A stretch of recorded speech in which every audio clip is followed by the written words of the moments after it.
যদি এলাকার মানুষের ভোটে নির্বাচিত হইতো তখন এলাকার মানুষের প্রতি আন্তরিক থাকতো। যারা জনগণের ভোট নিয়ে ম্যান্ডেট নিতে পারে না, তারা এক পর্যায়ে স্বৈরাচারী আচরণ করে। দেশবাসী আশাবাদী আগামীর বাংলাদেশ কোরআনের আইনের বাংলাদেশ।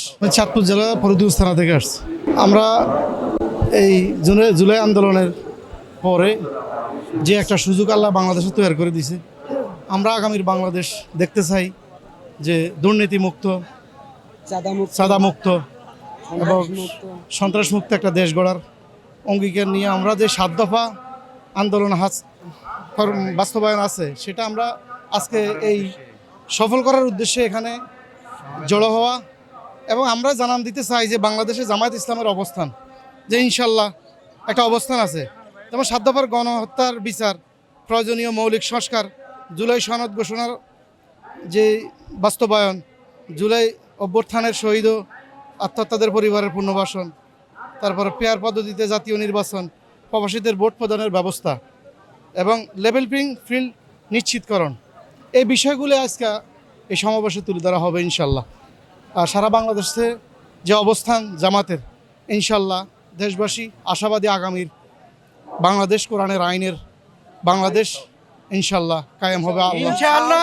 সবাই পেয়ার পদ্ধতিতে আমরা প্রস্তাব রাখছি, সেটা যদি আলোচনা সাপেক্ষে ইনশাল্লাহ হয়, তা আমরা আগামী যে নির্বাচন হবে সেই আশাবাদ ব্যক্ত করতেছি। যদি ঐক্যমতের ভিত্তিতে শান্তি শৃঙ্খলা মতো সবাই একমত পৌঁছতে পারে, আশা রাখি আর কি ইনশাল্লাহ। পেয়ার পদ্ধতিতে পার্সেন্ট হিসাবে হবে, সারা বাংলাদেশে যে ভোটগুলো হবে সেখান থেকে পার্সেন্ট হিসাব করি, তারপরে কে কত পার্সেন্ট পায় সেটার উপরে নির্ভর করি আসন বন্টন হবে আর কি। যখন রাষ্ট্রীয়ভাবে একটা সিদ্ধান্ত ঐক্যমতের ভিত্তিতে পৌঁছাবে যে ফেয়ার পদ্ধতিতে, তখন সেটা সেইভাবে মানে নিতে হবে, দিতে বাধ্য এবং মাইনে নিব, এটা মাইনে নিয়েই তো সিদ্ধান্ত হবে। তারপর সে যেহেতু সুযোগ পাইছে, ইনশাল্লাহ যদি সে ওইভাবে সমাজে কাজ করতে পারে, তাহলে ইনশাল্লাহ আগামীতে তার অবস্থান তৈরি হয়ে যাবে ইনশাল্লাহ। যদিও সে কমফোর্ট হয়ে সেখানে সংসদ সদস্য হয়, কিন্তু পরবর্তীতে দেখা গেছে তার অবস্থানটা সে তৈরি করে নিতে হবে। যদি তার অবস্থানটা সে তৈরি করে নিতে পারে, ইনশাল্লাহ সামনে আরও ভালো কিছু অবস্থান তৈরি হইবে। কেন্দ্রীয়ভাবে উন্নত করলে উনি কোনোদিন সফলতার মুখ দেখবে না। ওনার টার্গেট থাকবে আমার এলাকার জন্য, কেন্দ্রীয় নির্দেশ থাকবে, নির্দেশ অনুযায়ী ওনার এলাকার জন্য উনি যে অবশ্যই করবে, এলাকার আশাবাদী লোকজন।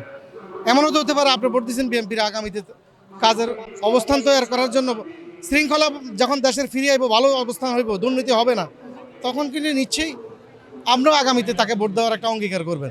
মানুষের তো মন মানুষের চেঞ্জ হয়। ওনারা যেহেতু নির্বাচিত হয় নাই ভোটে, এই ধরনের, এই জন্যে ওনারা ওই দেশের এলাকার প্রতি আন্তরিক না। কারণ ওনারা যদি এলাকার মানুষের ভোটে নির্বাচিত হইতো, তখন এলাকার মানুষের প্রতি আন্তরিক থাকতো। এই আন্তরিকতাটা ভোটে নির্বাচিত না হওয়ার কারণে এই ঘটনাটা।